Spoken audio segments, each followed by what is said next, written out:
What is up, guys? It's Alex here, back for a new video, and in this one we are going to be doing a size 1 cons with Inferno. So yeah, pretty useful to know how to do, and this is something that certainly helps you a lot because if you do find size 1 conses with Inferno, it's one of the only creature banks that Inferno can actually do without having additional dwellings or anything like that, and then that can help you. The one angel can help you snowball, by taking hives, pickets, etc. So really useful to know how to do, and also. This similar method is going to work for castle and for rampart as well. I will be doing those demonstrations in videos just a little bit later. But yeah, the main concept is going to work for castle and rampart also. Alright, so what we have here is we do need to have expert archery on Kalth. And we bring just our Magogs, we bring all of our imps, we also bring the dogs that we got on day one. We didn't actually, we did not buy the dogs in our, by building kennels, but we did build and buy the demons, right? So that's basically all that we have. We have just our day one army here, all of the Magogs, and additionally we also have the 4 demons. And you don't necessarily have to bring this meat. This is going to depend on what you have to work with, right? And you might have some external imp dwellings, and then you can bring more imps, or maybe you'll find some dog dwellings. You can bring those. Maybe you take an Afridi dwelling before. You can bring those. So it all depends. See. The main concept is going to be you're going to need to corner the Magogs and you're going to need to protect them with whatever meat you have. And you need to have enough meat to actually survive enough for the Magogs to shoot down all of the griffins. So that's kind of the main concept.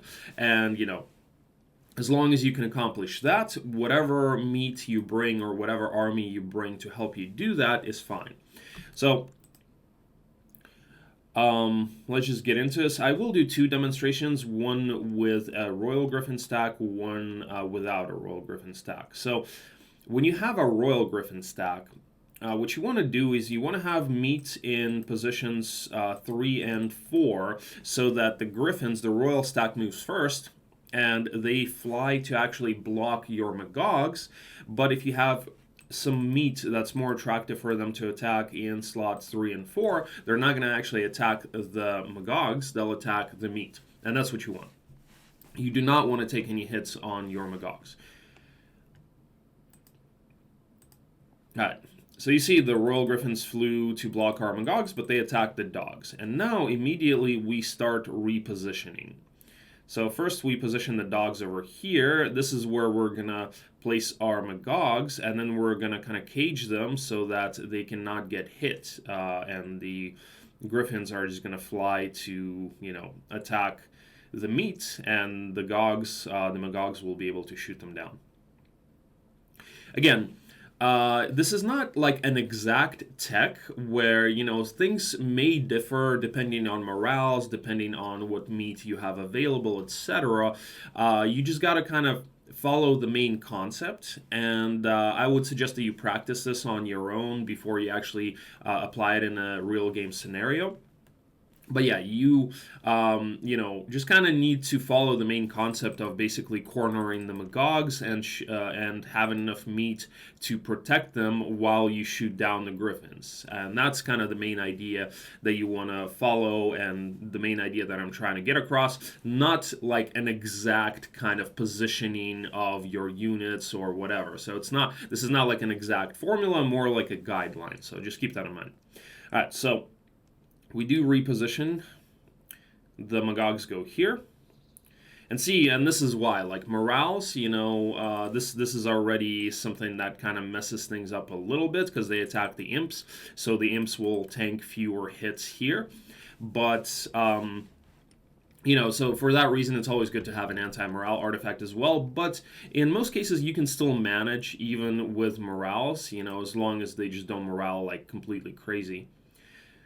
And so we reposition the demons over here. They will help us tank. And then the imps over here. So now you see, now the Magogs are actually protected, and now they can start shooting down the griffins pretty safely. And this other stack can just kind of go over here to keep these guys a little bit busy.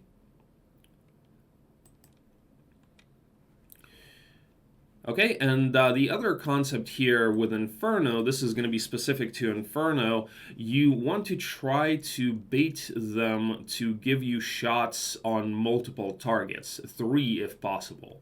So that's what we're going to try to do here with the fireball. We're going to try to shoot all of these griffins. So we're going to wait with the dogs, and then we're going to wait with the Magogs. We could shoot these 2 right now, which wouldn't be too bad because we would take less damage on the demons and the imps. But I think we're going to try to wait so that we can shoot down the royal stack, because that's the most annoying one since it moves first. Okay, so these guys do go for the demons, and we're going to reposition the demons over here now because the dogs are going to die. So now we actually need to protect the Magogs with something else from the bottom here. All right, and the imps are going to wait. Okay, and you see now we have this configuration where we have multiple targets here and multiple targets here. We're actually going to go for this bottom fireball because these guys are in an 8 stack. So that's a little bit less, you know, they're a less threat than these 10 stacks here. All right, so the imps are just going to def. And we press G to use the fireball like this, and boom. And this is also why you need expert archery, so you can do as much damage as possible as quickly as possible. All right. And one more concept here is that it's a good idea to actually not shoot down the weaker stacks and kind of keep them, keep the weaker stacks to attack your meat shields, whatever you have, right? So if I, for example, if I shoot right now and kill all of these stacks, it's not bad, but then this 10 stack is going to attack my demons and they may die, right?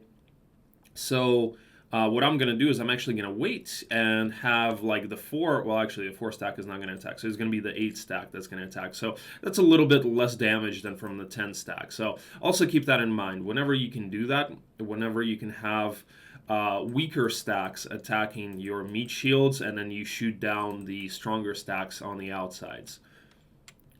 Alright, so we're going to wait with the Magogs. Yep, see, so that 8 stack attacked. The horned demons are, or the demons are just going to def. Imps are going to def also. Alright. So now we can actually shoot these stacks because these guys have already moved. These guys defed since our Magogs move, you know, they have higher speed. So what we're going to do is we're going to shoot these guys now. And now we can shoot these guys. All right, def here, and finish. And just like that, guys.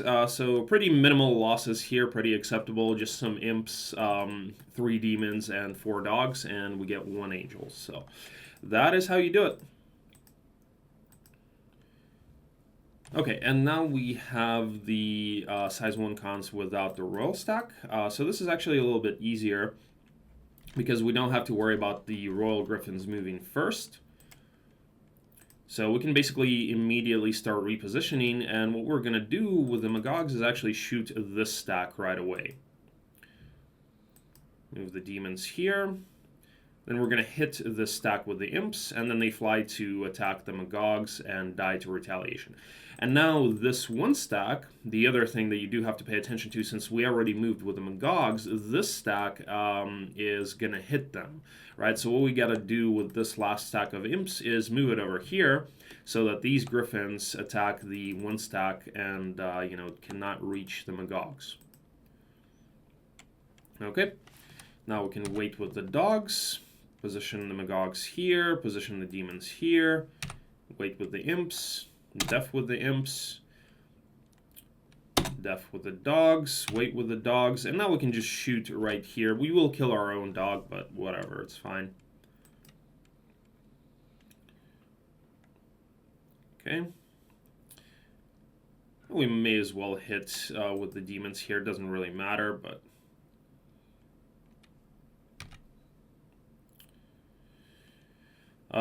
just death with the imps.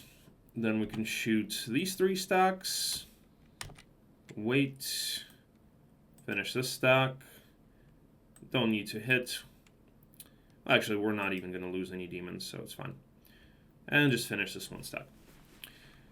And that's it, guys. That is how you do it. So hopefully this makes your Inferno games a little bit easier, a little bit better. And yeah, like I said, you can use the similar concept with Castle and Rampart as well. I will do those demonstrations in subsequent videos. But once again, do practice this on your own before you actually apply it in a real game scenario, because, you know, things can mess you up here, like if you mess up your positioning, or, you know, if the griffins just morale way too much. So do practice this on your own. And it's always good, you know, the more meat you can bring, the better. So if you can have a freet or something like that, you know, that's always going to help you. Alright guys, so that's it for this video. Thank you guys for watching. I hope this helps you, and I will see you guys soon. Peace.